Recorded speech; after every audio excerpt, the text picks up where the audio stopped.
So maybe Modin is over here? After all, the famous scholar Edward Robinson was the one to propose it, or at least say it's a possible suggestion. And Robinson, just so you'll know, was a maverick, a genius.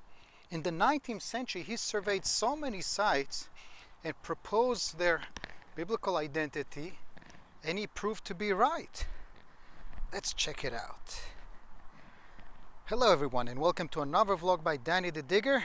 And this time I'm at one of the most strategic and beautiful hilltops in the center of Israel, the site that is known as La Tourne, or in its medieval name Le Toron de Chevalier, a fortress that was built by the Crusaders to monitor the road up to Jerusalem, which it does to this day.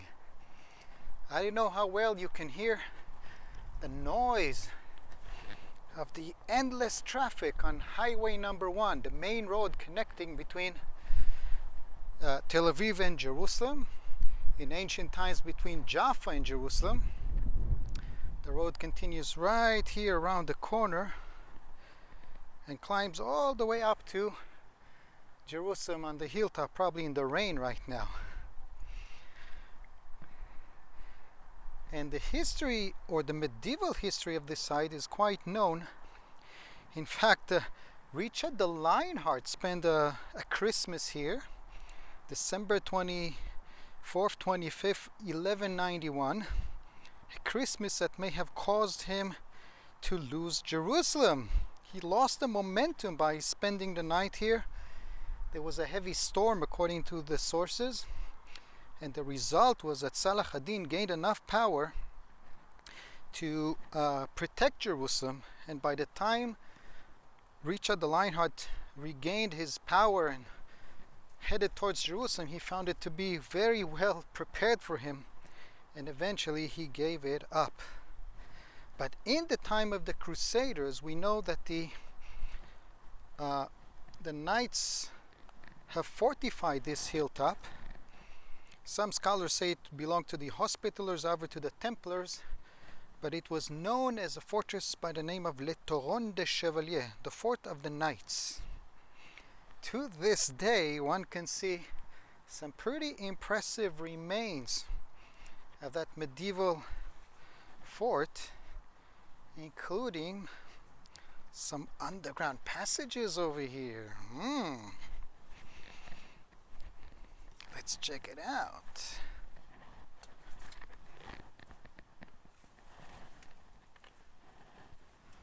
Okay, pretty dark inside, but this is an original Crusader era vaulted hall. Amazing. And the same can be said about these arches, but there is also a trench here from the 20th century. Here we go. Look at this. So this is already a trench that dates to the 20th century, when this was a strategic area that monitored the road going up to Jerusalem.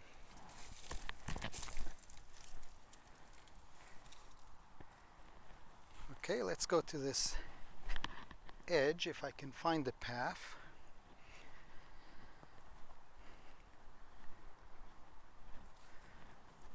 Actually, you know what? Let me take you first to the hilltop over here. Alan.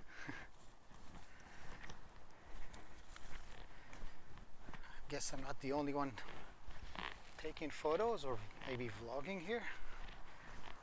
But let's put this site in context. Here we go. There in the distance, wait, let me position myself. There we go. That building in the distance was built in the 1930s by the British, when the Arab violence in Palestine became unbearable. They brought a anti-terror specialist by the name of Tigard, and he consulted the construction of several fortresses along the main roads in Palestine. These structures in most cases are standing to this day.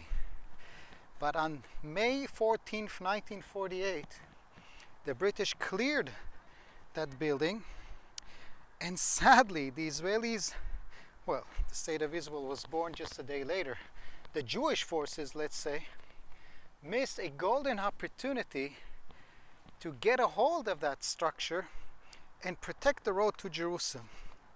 They underestimated the Jordanian forces here and were fearful of the Egyptians. So the Giv'ati forces that were actually stationed here were sent to the southern frontier, and it proved to be a major mistake. Just 4 days later, trucks trying to pass through this site, back then this was the main road going up to Jerusalem, they were attacked by Jordanian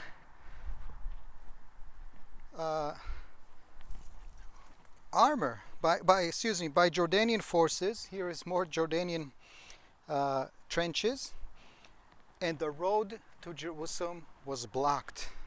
Oy vey!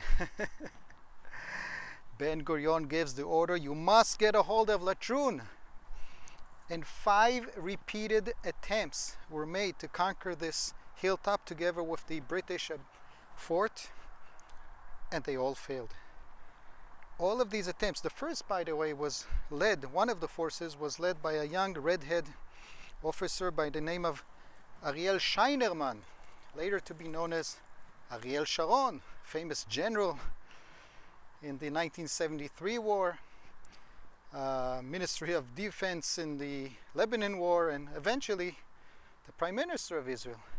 But in 1948, he's a young officer, a platoon commander, who nearly dies as he's severely wounded and is dying out of thirst. At the last minute, one of his soldiers finds him and takes him to a safe place.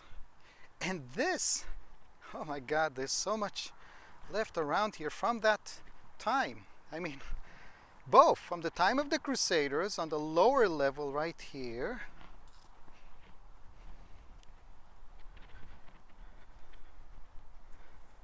hold on, gotta be careful here. This is undoubtedly from the time of the Crusaders, but reused also in later periods. And above it, one can still see very clearly another Jordanian post, which is monitoring this big fertile valley, then a major access to Jerusalem. Okay, this site is quite a significant chapter in the battles of 1948, the battles that formed the State of Israel.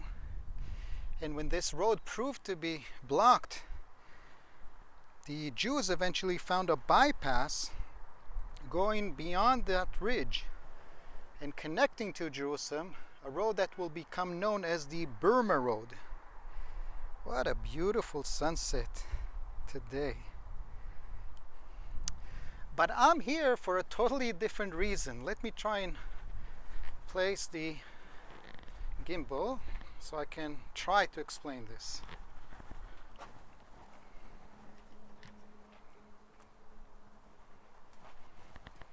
Okay, good enough.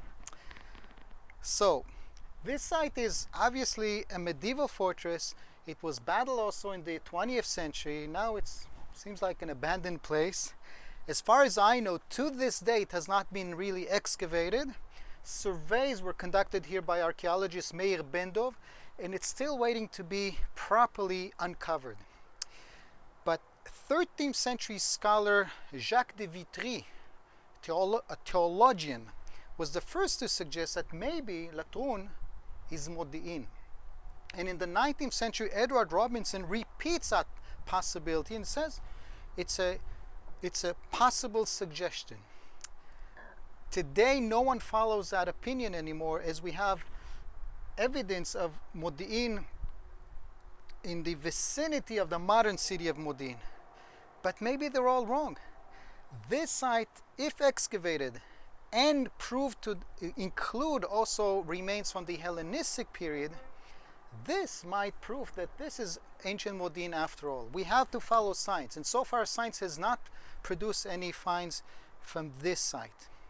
But science has produced evidence from Hellenistic times at the southern edge of the modern city of Modin, actually very close to my home, a site called El Umdan. So follow me for the next and final chapter of the quest for ancient Modi'in in El Umdan.